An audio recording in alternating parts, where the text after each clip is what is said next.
Si quieres desafiar la gravedad, tienes tres maneras: con una hélice para desplazar mecánicamente el aire, un motor a reacción para comprimirlo, o una explosión química como la que tendrías en un cohete. Y sin embargo, aquí tenemos objetos que parecen desafiar la fuerza gravitatoria de la Tierra y maniobrar de formas completamente contrarias a lo que supondríamos que debería ser capaz de volar. Aceleración instantánea. Estamos viendo objetos que están haciendo 50, 100, 200 o más fuerzas G.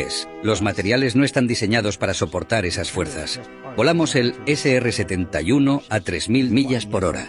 Si quieres hacer un giro a la derecha, te llevaría aproximadamente la mitad del estado de Ohio a hacerlo. Y lo que estamos viendo son objetos que pueden hacer un giro de 90 grados al instante. Y no estamos hablando de velocidades de 3000 millas por hora. Han sido registrados a más de 13000. ¿Cómo es eso posible?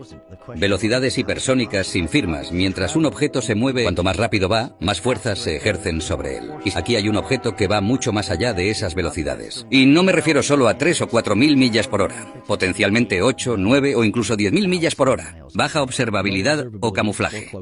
Estás observando un objeto que deberías ser capaz de detectar muy claramente. Y sin embargo, cuando lo miras a simple vista es opaco y algo borroso, no bien definido. No estoy seguro de lo que estoy viendo. Otras veces parece como si estuviera interfiriendo algunos de los mejores sistemas de radar que tenemos en nuestro inventario. Hay evidencia de que esta nave puede pasar del vacío del espacio a través de la atmósfera y entrar en el océano a una velocidad notable. Todo lo que construimos es específico para su entorno. Un avión se parece a un avión porque tiene que ser aerodinámico. Aquí hay un objeto que puede operar tan fácilmente, en la atmósfera, en el espacio y potencialmente incluso bajo el agua. Y sin embargo, no cambia sus características de diseño. ¿Qué tipo de tecnología podría permitir eso? Cualquiera de estos, te lo digo, sería un cambio de juego absoluto para cualquier adversario extranjero que lo poseyera. ¿Hay posibles fotos que existen que muestran ocupantes en algunas de estas llamadas naves? Hay muchas fotos que muestran muchas cosas. La cuestión es, ¿son reales? ¿Son legítimas? Hay fotos muy convincentes por ahí que parecen mostrar algo dentro, algún tipo de ocupación. Y lo dejo ahí, porque se vuelve realmente turbio más allá de eso, y hay mucho que se puede especular. Y por eso trato de evitar la especulación tanto como sea posible. Pero sí, he hablado con suficientes personas con conocimiento de primera mano que no solo informan sobre las naves que sabemos que existen, sino potencialmente algún tipo de inteligencia dentro de estos vehículos. ¿Se han recuperado muestras biológicas de los accidentes? Reformulemos la pregunta. ¿Se han recuperado potencialmente muestras biológicas? Sí, no voy a desarrollar la respuesta. Vale, así que olvidémonos de la nave. Y ten en cuenta que estoy siendo deliberadamente muy abierto y vago al mismo tiempo. ¿Qué significa? Significa lo que significa.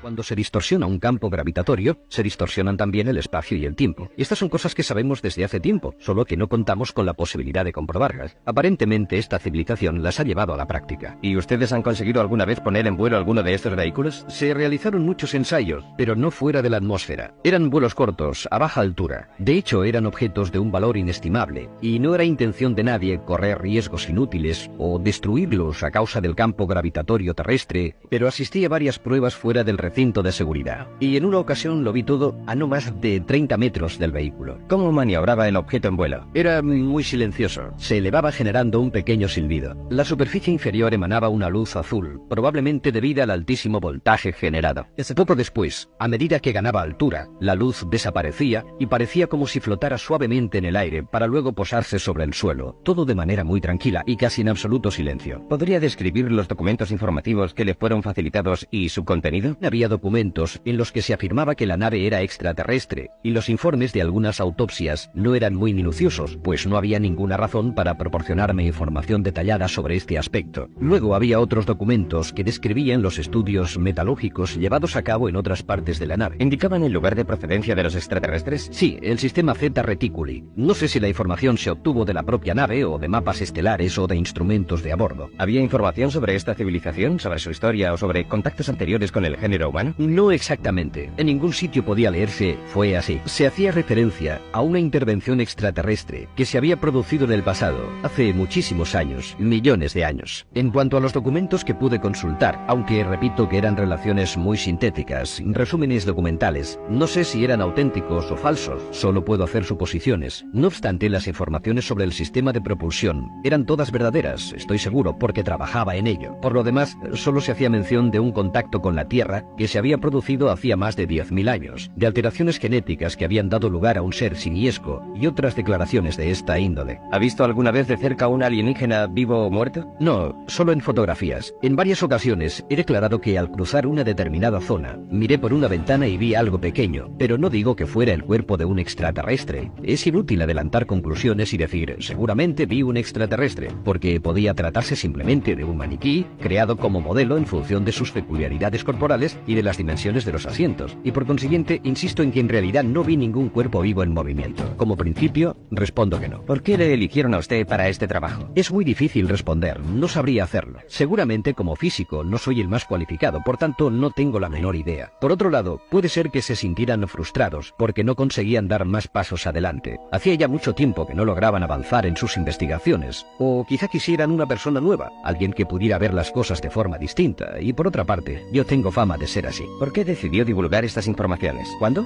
¿Por qué? Resulta difícil responder. Hay varias razones. Por ejemplo, por las presiones que he sufrido, por mi seguridad personal, y también porque es injusto que sobre estas informaciones se mantenga una cerrada reserva. Después de que usted hiciera públicos estos datos, ¿han tratado de cerrarle la boca? De todas las formas posibles. Me dispararon al entrar en la autopista aquí, en Las Vegas. Algunos amigos míos han sido amenazados. Han perdido el puesto de trabajo. Ha sucedido de todo. Hemos descubierto que en los institutos donde decía que había estudiado no quedaba ni rastro de su presencia. Las empresas para las cuales decía haber trabajado anteriormente negaban que lo hubiera hecho, y en particular el Laboratorio Nacional de Los Álamos, que era el punto crucial sobre el cual se fundaba toda su credibilidad. Pensamos, si conseguimos probar que trabajó allí, querrá decir que en algún sitio debió de estudiar, porque allí no aceptan al primero que llega. Y si había trabajado en el Laboratorio Nacional de Los Álamos, en algún proyecto secreto, era posible que fuera aceptado para trabajar en algún otro programa secreto, como por ejemplo el S4 en Papúa Lake. Sin embargo, en el Laboratorio de Los Álamos su obstruccionismo era total. Al final, en cualquier caso, conseguimos reunir algunos indicios que probaban que Bob había trabajado allí. Por ejemplo, los boletines internos del laboratorio lo incluían como físico. La guía telefónica interna indicaba que era un empleado del laboratorio. Hemos hablado con varias personas que trabajaron allí con él y nos han confirmado que Bob intervino en proyectos clasificados, que era un físico que estuvo allí. ¿Qué os convenció de que Lazar decía la verdad? No estoy seguro al 100% de que todo lo que nos ha contado sea verdad, ya que como periodista debo siempre ser escéptico, al menos en parte, pero se me ocurren un par de cosas. Primero, que Bob siempre ha contado la misma historia, la que me contó a propósito de su experiencia en el centro S4 en nuestro primer encuentro, y es la misma historia que sigue contando todavía hoy. Lo más importante es que Bob ha tenido problemas judiciales y para muchas personas esto ha significado perder completamente su credibilidad, mientras que el tribunal no ha cambiado ni una coma de la versión de Bob. Y solo cuando los magistrados trataron inútilmente de comprobar su currículum, solo entonces se decidieron a condenarlo. Bien, mi respuesta al tribunal fue: bienvenidos al club, tampoco vosotros lo habéis conseguido. Bob se jugaba al menos 60 años de cárcel si no contaba en los tribunales la verdad sobre su currículum, y la versión que dio era idéntica a la de la primera vez, y es la misma de hoy. Trabajó sobre uno de los 9 platillos volantes allí custodiados. Aterrizamos en Groom Lake. Allí tomé un autobús hacia, no estoy seguro de la distancia, pero unos 25 kilómetros al sur, hasta una zona donde hay un lago salado llamado Papúa Lake, y justo en la ladera de la montaña se encuentra el área llamada S4. ¿Qué sintió en la primera vez que vio el objeto? Fue cuando entré en el hangar y me dije, esto explica por fin todos esos avistamientos de ovnis. Es un vehículo militar secreto en fase de experimentación y ya está. En realidad fue la segunda vez que lo vi, al entrar en su interior,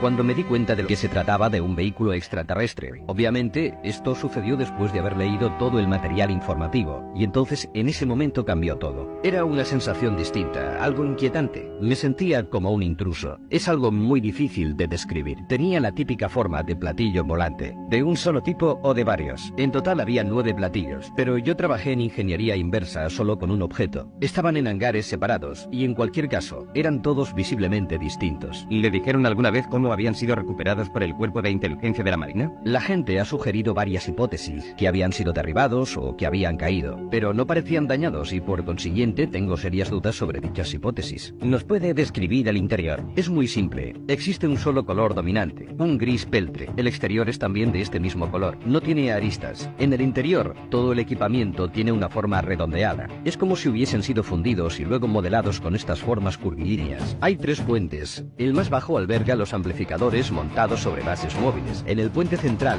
desde donde se accede al interior de la nave, están los asientos y los amplificadores. ¿En su opinión el vehículo era extraterrestre? Absolutamente sí, extraterrestre, no hay duda. ¿Por qué? Por las dimensiones del equipamiento interno, por el tamaño de los asientos y por los materiales materiales utilizados, absolutamente desconocidos para nosotros, y por el carburante, el elemento 115, que en realidad no existe. ¿Le dijeron cómo funcionaba el sistema de propulsión? Formaba parte de mi trabajo de ingeniería inversa. Habían realizado ya algunos progresos, pero no sé exactamente desde cuándo se encontraba allí la nave. El sistema es impresionante. Está compuesto por dos partes, los amplificadores de gravedad y el reactor que proporciona energía. El reactor funciona por aniquilación completa, alimentado por antimateria. La aniquilación completa es prácticamente la más eficaz de las tres reacciones nucleares que existen, esto es, fusión, fisión y aniquilación. Utiliza un elemento muy pesado, el elemento 115. Esta sería su situación en la tabla periódica. En la Tierra este elemento no ha sido aún sintetizado. En mi opinión, en algunos sistemas estelares, esta síntesis se produce de manera espontánea. El elemento es bombardeado en un acelerador de dimensiones extremadamente reducidas. Como consecuencia de ello, sufre una fisión espontánea y produce partículas de antimateria. Estas, gracias a un dispositivo termoeléctrico con una eficacia del 100%, interactúan con la materia gaseosa y se transforman en electricidad. La increíble cantidad de energía que genera el sistema alimenta los amplificadores y, como producto secundario del bombardeo del elemento 115, se genera un fenómeno interesantísimo,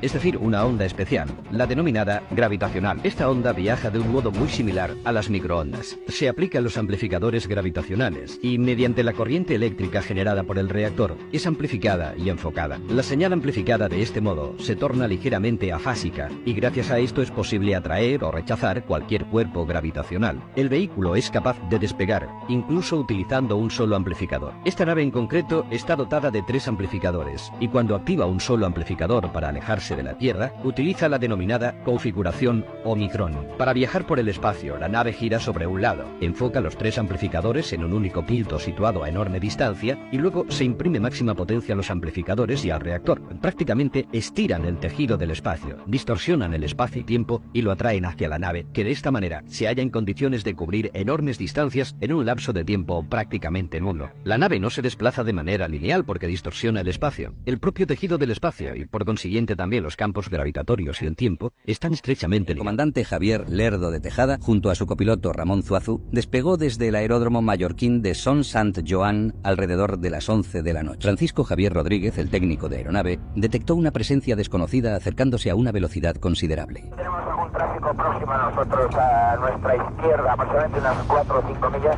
297 en negativo, no hay tráfico notificado. Tenemos 2 señales de luces rojas, como a unas 3 millas a las 10 de nuestra posición, aproximadamente a la misma altura. 297 no tenemos información de ningún tráfico procediendo en esa ruta, es usted el único que procede Ibiza-Alicante. Lo que fuese, estaba demasiado cerca y realizaba maniobras imposibles. Ascendía, descendía, daba la impresión de estar jugueteando con el avión. ¿Me confirma el tipo de avión que puede ser este tráfico? ¿Y va en su misma dirección? Afirmativo, lo tenemos cada vez más cerca. Barcelona Tiger 97, solamente puedo ver 2 luces rojas fijas, sin flash. Barcelona Tiger 97, he incrementado el rate de ascenso, ahora estoy parece de 280 y el tráfico este sube mucho más rápido que nosotros y se acerca cada vez más. 297 recibida. Las luces del objeto, inicialmente distantes y situadas a la izquierda y debajo, parecían volar en formación con el avión. Empezaron a moverse más cerca y a cambiar de posición, situándose delante y detrás del avión. Repentinamente, desde la estación de vigilancia militar en Benidorm, se localizaron hasta 5 fuentes de objetos no identificados emergiendo de la nada. Se desconocía quiénes eran y qué pretendían al acercarse a un avión lleno de pasajeros. En vista de la situación de emergencia, el comandante decidió desviar el curso y realizar un aterrizaje de emergencia en el aeropuerto de Manises, en Valencia. Ahora mismo estoy ahora 290, mantengo 290, me voy para Valencia, rumbo a Valencia. De acuerdo, desea que llamemos de algún interceptor de la defensa. Si es posible, sí, información, porque el tráfico está a menos de media milla y ahora mismo ha bajado un montón. Ha bajado, ahora debe estar unos 3.000 pies por debajo de nosotros. De acuerdo, vamos a comunicar con defensa por si sale algo. El avión Abel JK 297 comenzó un rápido descenso, girando a la derecha hacia Valencia. Durante el viaje, el ovni siguió persiguiendo la aeronave. Todo el operativo de seguridad y emergencia se desplegó en la base aérea valenciana, y de repente el enigmático objeto volador no identificado apareció sobre el aeródromo de Manises, como si desafiara a todos los presentes. Era la primera vez en la historia de la aeronáutica española que un avión comercial desviaba su ruta de vuelo y aterrizaba de emergencia por la presencia de un objeto volador no identificado. identificado. El denominado caso Manises apenas había comenzado. La torre de control de Barcelona pidió la intervención del Ejército del Aire. Un Mirage F-1 de la base militar de los Llanos de Albacete, pilotado por el experimentado capitán Fernando Cámara, fue enviado en una misión de scramble hacia el OVNI. Fernando Cámara me contaba que lo que más le impactó no fue ver los ovnis o perseguirlos, no, sino que cuando él pensaba, voy a activar la filmadora del avión, la filmadora quedaba colimada, anulada. Y decía, es imposible, si yo desde que lo pienso al momento que activo la filmadora pueden ser centésimas de segundo. Ya lo sabían o me leían el pensamiento y colimaban, anulaban la filmadora. La geometría de armamento exactamente igual, el radar exactamente igual, todo. Eso fue lo que más le asustó a Cámara. David Grush, exfuncionario de inteligencia de los Estados Unidos, ha afirmado que el gobierno estadounidense y sus aliados están en posesión de tecnología extraterrestre. También afirmó que han estado recuperando fragmentos de objetos y vehículos para replicar la tecnología con fines militares. Los datos mecánicos y experimentales indican que no son de origen humano, pero podrían ser extraterrestres o incluso provenir de otras dimensiones, como describe la física cuántica, por ejemplo, asumiendo el tiempo como otra dimensión espacial. Podrían coexistir con nosotros en este lugar y aparecer y desaparecer. En la entrevista completa con News Nation, Grush dijo que funcionarios de inteligencia han sido informados sobre gigantescos ovnis observados por el ejército. Muchos de ellos son muy grandes, afirmó, del tamaño de un campo de fútbol. Recuerdo entrevistar a este personal y pensar, o estas personas me están mintiendo, o están teniendo un brote psicótico. También dijo que los ovnis se han vuelto agresivos en ocasiones. La falacia lógica ahí es, porque son avanzados, son amables. Dijo Grush de los encuentros en su mayoría inofensivos, pero afirmó que hay evidencia de actividad malévola, incluyendo hostilidad alrededor de sitios nucleares. No es el primer agente de inteligencia que aborda el supuesto accidente de un ovni en el norte de Italia. Luis Elizondo, exdirector del Programa Avanzado de Identificación de Amenazas Aeroespaciales del Pentágono, también mencionó este incidente en una entrevista. El 14 de diciembre de 2021, Christopher Sharp, del medio Liberation Times, escribió un artículo titulado «Todos los caminos de la divulgación de ovnis conducen a Roma», donde se discute el supuesto accidente. En el artículo se citan testimonios que describen la recuperación de cuerpos no humanos y la aparente autenticidad de la documentación relacionada, proveniente del mismo Mussolini. El artículo presenta el testimonio de un biólogo francés que fue invitado a estudiar los cuerpos, que describió como no humanos. Conservados con formol, los cuerpos parecían víctimas de un grave accidente de coche, pero las cabezas permanecen intactas. Sus rasgos inquietan al biólogo. Dos machos muy altos, alrededor de 2,10 metros, pelo largo rubio, frentes muy altas y espaciosas, ojos azules claros, narices pequeñas, bocas pequeñas, mentones pequeños, labios delgados, piel muy clara y pálida, pero sin signos de vello facial. Sus manos, aunque delgadas, son similares a las humanas. Sus dedos de los pies son pequeños y sus pies son planos. La historia se vuelve aún más extraña. Su piel parece perfectamente blanca, pero no muestra signos de gránulos de queratina, que juegan un papel importante en la hidratación natural de la piel, además de la protección UV y la retención de agua. Asombrosamente, el biólogo descubrió que sus sistemas linfáticos eran dominantes y prácticamente reemplazaban el sistema sanguíneo, proporcionando un alto grado de protección contra cualquier enfermedad. No eran humanos, al menos tal como lo conocemos. Miré hacia abajo y me pregunté qué es eso. Y este objeto se movía como si pusieras una pelota de ping-pong rebotando contra una pared. Esta noticia se publica originalmente en 2017. Es la confirmación de la gran potencia mundial de que los ovnis existen. Vamos a rebobinar un poco al inicio. Nos vamos al año 2004, es lo que se llamó el incidente Tic Tac. El piloto comandante David Fravor, que es este que se alistó a los marinos cuando tenía 17 años, cuando llega al portaaviones, él hace un rebote y dice: jamás en toda mi carrera he visto algo similar. De norte a sur, de este a oeste. Un movimiento muy brusco. Si un helicóptero se desplaza de lado, se ralentiza porque hay inercia. Pero esto no, así que pensábamos, ¿qué demonios es eso? Este objeto no seguía ninguna de nuestras reglas. No tenía un radio de giro, no tenía un tiempo para acelerar y desacelerar. Se movía tan rápido que resultaba realmente confuso para nosotros. Parecía como si hubieses puesto un avión de pasajeros a unos 5 metros bajo el agua para que las olas rompieran por encima y se formara espuma. Vemos la espuma y eso es lo que nos llama la atención. De lo contrario, nunca lo habríamos visto, pero entonces dije, hey, voy a ver de qué se trata. El otro piloto dice, me quedaré aquí. Ella puede verme a mí y al tic-tac, así que ella obtiene una visión general de todo lo que está pasando. Algunas personas ven algo extraño y huyen. Yo quería acercarme, ver qué era. El tic-tac se dirige y apunta hacia el oeste y empieza a subir. Un objeto con ese rendimiento, con ese tipo de aceleración, no tenía alas, no tenía escape, se produce a 100 millas al suroeste de San Diego, en California. Salen de un portaaviones, el Nimitz, y nosotros hemos tenido acceso. Cuando tú te lees estas 6 páginas, te das cuenta de que lo que ocurrió allí fue algo más que un simple incidente. Y empieza a subir. Obviamente sabe que estamos ahí, ahora está imitándome. Está subiendo y yo estoy bajando. Y estoy un poco por encima. Miro este objeto y pienso, tengo suficiente altitud. Voy a cortar a través del círculo. Le digo al tipo en el asiento trasero y mientras subo puedo verlo mientras cruza delante de mí. Empieza a acelerar. Llega justo delante de mí. Tío, voy a hacer esto. Él dice, adelante, jefe. Así que ahora básicamente estoy apuntando de nuevo hacia el este. Voy a cortar a través porque mientras hago esto cruza nuestra proa, acelera y literalmente, en probablemente menos de medio segundo, simplemente se va y desaparece. Sí, porque volvemos volando y hablando con él y dice, señor, no va a creer esto, pero ese objeto está en su punto de encuentro. Ha vuelto a aparecer, simplemente ha aparecido. Esto es como a 100 kilómetros de distancia. Simplemente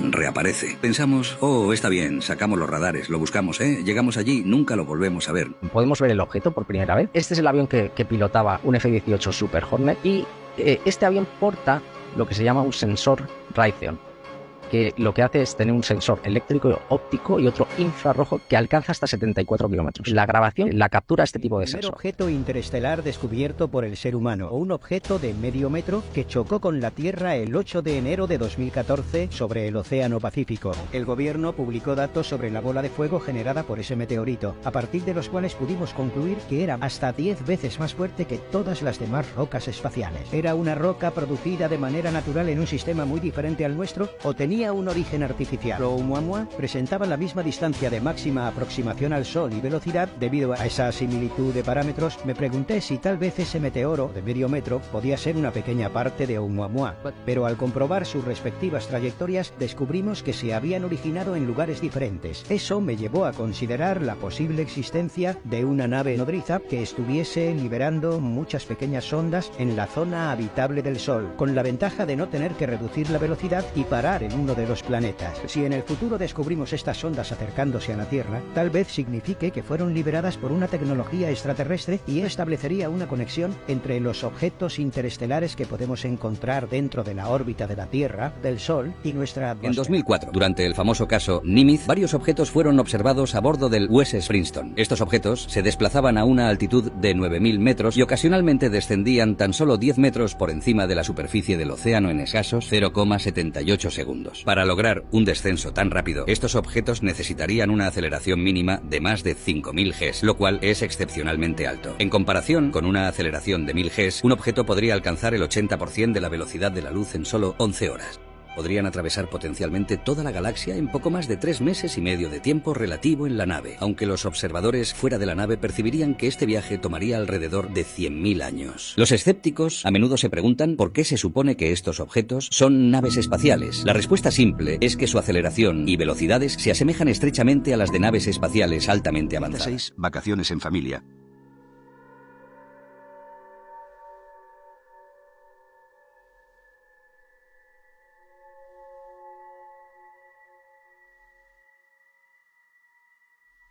Desde el primer contacto en 1942, se planificaron una serie de visitas diplomáticas para discutir asuntos de interés mutuo.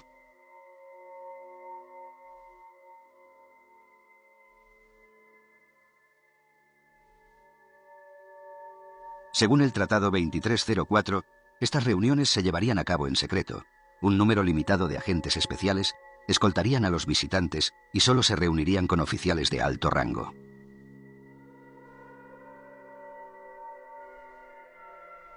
De acuerdo con el documento 072/E, en la reunión de 1961 hubo un incidente que involucró a 3 sujetos debido a la violación del acuerdo por parte de los oficiales en la base militar. Cuando descubrieron que su llegada estaba siendo filmada con un dispositivo oculto sin su consentimiento. Según el Tratado 2304, las reuniones serían confidenciales y no se permitiría filmar o tomar fotografías.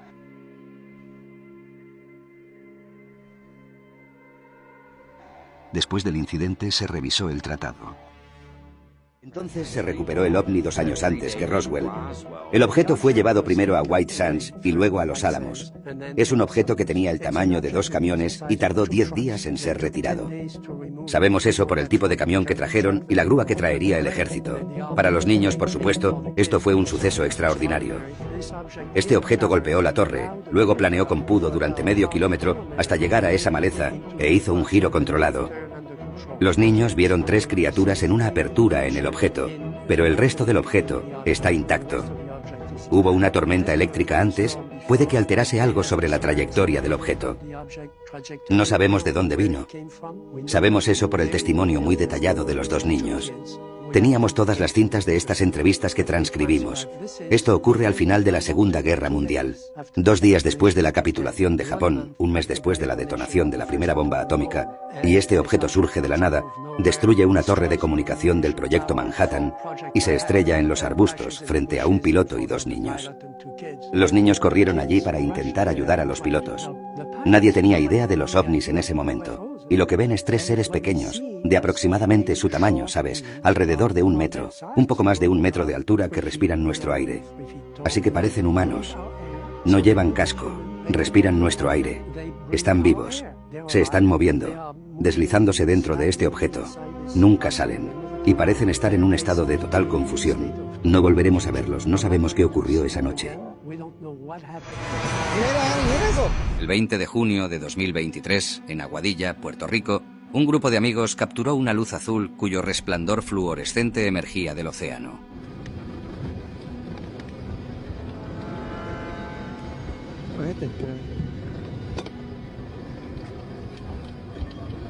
Casualmente, Aguadilla fue el escenario de una famosa filmación de un ovni cambiando fluidamente de atmósfera a océano sin alterar su velocidad, una de las características más reseñables de estos objetos que aún estamos tratando de entender.